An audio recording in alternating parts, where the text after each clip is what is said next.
Does broken windows policing lead to less crime or more empty promises? For those who might not know, the theory states that maintaining and monitoring urban environments to prevent small crimes like vandalism, public drinking, and toll jumping helps create an atmosphere of order and lawfulness. Some support the policy, which calls for increased police presence and community interaction. Many others feel it just creates a more hostile tone within communities that are already being heavily policed. Well, here to discuss it are leaders of two advocacy groups. Dennis Flores heads up an organization called Grito de Sunset Park, one of the co-sponsors of a town hall event this Friday night in Sunset Park, of course. They're partnering with the Coalition to End Broken Windows. Thank you for being here. Thank you for the invitation. Absolutely. And we want to welcome back Mike Tucker. You remember him from Lay the Guns Down Foundation in Brooklyn, which he founded in 2011 after his teenage son was killed by gun violence. Now, he currently works with the community and the police to help make neighborhoods safer through social activities and dialogue, a dialogue that we're going to continue today as we talk to these two gentlemen about ending broken windows and the town hall that's coming up in just a few days. Thanks for being here. Dennis, tell us how this town hall event got planned. Well, El Grito de Sunset Park is a member organization to the Coalition to End Broken Windows. That is over 16 grassroots organizations from around the 5 boroughs. So we are hosting a series of town halls in every borough to make sure that we get community input into an agenda that we've drafted. That sets solutions on how we can solve ending broken windows. So this town hall is to make sure that this agenda is a living document where we're adding to it. So we're making sure that the community is involved in this process to bring about solutions, ideas, and make sure that at the end, we're going to put out of this document, this report about recommendations that we're making and that we're going to present to the mayor, to city council, and try to put an end to broken windows once and for all. So, Mike, there was this sort of peak when we got to broken windows and the judge decision came down and changed the way, in theory, that things happen in New York. I wonder, from your perspective in the community, are you seeing the difference now that we do have some kind of judge's statement on it? Absolutely, because one of the main things is you don't want people life being altered because of a small situation that they might have. I'm not saying that any crime or any act is small. I don't want to come across that I'm underplaying it. Yeah. I just feel that people shouldn't go to jail from hopping over a turnstile, that there's better ways to deal with that. And that's why we're coming up with different solutions on how to work out situations with the police department so people don't have to go to jail. They used to give disappearance tickets. Why can't that be, brought back into play? Because, like I said, you're sending a person to jail. Somebody might not have been to jail before, and that creates a whole different environment for them. If they're hopping over the turnstile, let's figure out why they're hopping over the turnstile. Everything is going up in the city. The cost of living is skyrocketing. Yesterday, they approved a rent increase.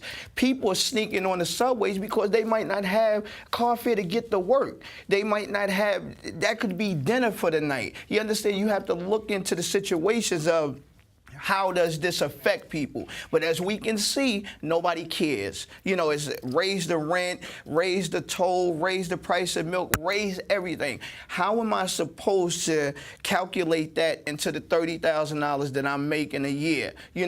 That's what we need to talk about. Right. And I think we actually have a clip of somebody giving us a testimonial about how one of these policies affected them personally.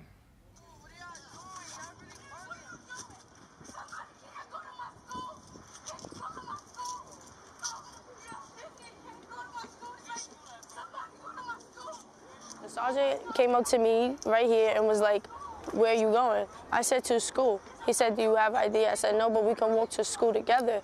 I just want to go to school. I didn't do nothing wrong. I just want to go to school. And I go to take my steps over, and he grabs me, and then he tells the officer, "Arrest her." And I'm like, "What are you doing?" I didn't do nothing. All I did was take a few steps. I'm just going to school. And he picks me up and then slams me.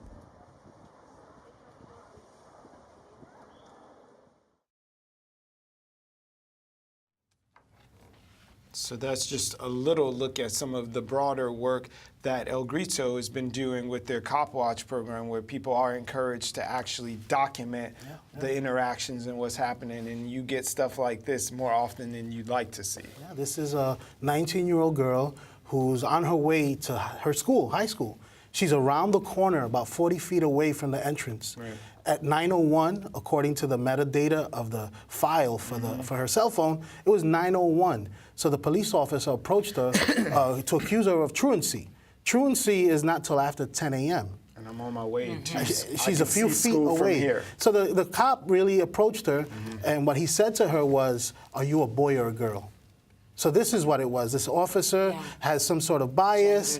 He's discriminating this young woman, and she tried to walk away and say, "I'm just trying to go to school, leave me alone." But he wouldn't allow her. He wanted to identify her. One, she didn't commit a crime. Right. There's no reason for them to stop her, search her. Then he grabs her when she tried to walk away, and he body slammed her.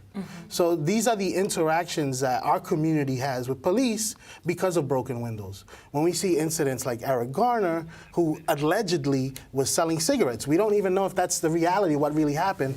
But this is the #1 focus, the zero tolerance approach by the police department, where they're going aggressively after quality of life crimes. So when they're trying to deter minor crime by going, deter big crimes from happening by going aggressively after minor crimes, what they're doing is instilling fear in the community. Right. They're going out there and they're saying they're not going to tolerate any little thing. So what does that do to poor communities of color?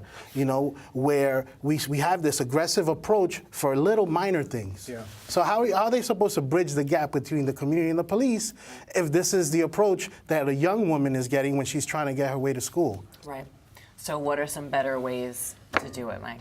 Better ways is, as I said the last time that I was here, and every chance that I get an opportunity to speak, I said it's about respect. It's about respecting the man or the woman that you're dealing with. We understand that you have a job to get done, and we want to help you do that job, but that don't mean throw me up against the wall, slam me on the ground, disrespect me in my community where I have to walk and live every day, and people are looking at me thinking that I did something wrong, and I didn't do anything wrong. Right. Because then not only is that happening, but you're also then not going to call the police when you actually need help for something. Or speak to them when they need help. If something happens in the community and they need answers, nobody don't want to deal with that because they see, oh, now you need my help, but when you're in my community, I'm always slammed up against the wall of being disrespected, and that's why it's so important. And I look at the opportunity every time because I lost a son to the New York City police officers, and I'm willing to stand with them to make it better for everybody that lives in this city, everybody that lives in this borough. Please take an example from me that I'm doing everything that I can do to make it better, and you need to do what you can to help out. So speaking of helping out, Dennis, I know that Friday night isn't just going to be a bunch of complaining and moaning. You guys are really documenting and using stuff forward to make real change and get things on the books. So what can we expect Friday night coming out? So this is a solutions-based approach. We're not just complaining. We, as a community, are figuring out for ourselves what are the solutions to addressing broken windows. So that's a conversation that we want to have with the elected officials. The Brooklyn District Attorney, who has committed to being present, is the one who's prosecuting these cases. So we want to make sure that, they don't just walk into a town hall that they're expecting where, the typical town hall where they control the questions have to be vetted beforehand. No, this is a grassroots approach where you're going to have to deal with people in a community that are at the forefront of these issues. So, we're making recommendations. Like street vendors are folks that usually get targeted. And a lot of folks who are undocumented are out there, but many people in the city don't understand that there's been a vendor cap since the 90s. The city stopped giving out permits for vendors since the 1990s. They need to lift that cap. Why? Why not allow people to come out from the shadows and participate and participate in this economy, pay taxes? Why is there a vendor cap? So there's many solutions that we're putting on the table, and we just want to make sure that these elected officials are on the hot seat. And this is an election year, and we're going to hear a lot of promises coming from them. But we as a community are going to keep pressuring them. What else can we in the community outside of the NYPD be doing to help foster change for the better, you think, Mike?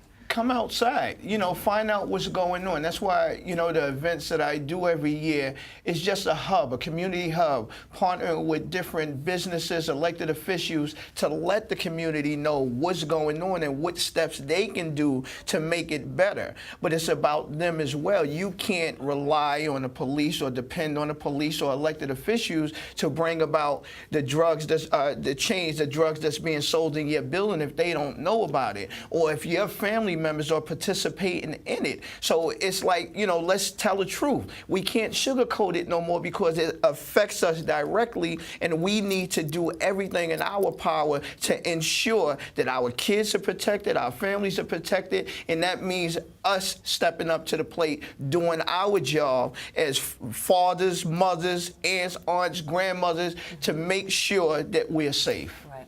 As community members. As a community members, absolutely. So, Dennis, who needs to feel the heat on this one? Is it Definitely. Gonzalez? Do we need de Blasio, O'Neill? Like, who should we be focused on delivering this message to? So definitely de Blasio. He needs to feel this because he's out there promoting the city as being a sanctuary city, right? Where they're out there protecting undocumented people, but under broken windows, these are the folks that are, you know, the ones who really can really, you know, pay the price. Where for hopping the fare, you can be deported for it. For drinking a beer in public, and this is stuff that de Blasio had been denying until Commissioner O'Neill was under oath at City Hall and had to admit this. So they have to really protect undocumented people because broken windows, right? This came from Mayor Giuliani in Branton. Right. So if you make the connections where Jeff Sessions was, you know, promoting broken windows and applauding this, then we have to pay attention to where these ideas come from. These ideas are pretty scary for our community. And where it's enforced. It doesn't happen in white communities. And one of the things we have to point out is just last week, there's a civil case that reached a settlement. A judge approved it here in New York, where $75 million settlement was reached because for the last 3 years, summonses that have been given out for quality of life crimes, 90% of them were bogus. And they were disproportionately target people of color. So when there's bogus summonses for broken windows offenses, and the city's paying $75 million in settlements because there's a serious problem with the system, well, Bill de Blasio, he's not listening to the own recommendations from his own agencies. The Inspector General for the NYPD last year put out a report that broken windows has not been proven to be effective. Right. It's actually creating a greater distance between communities of color and the police. Right. So let's talk about what we can do to change that together. Tell us again where we're going on Friday.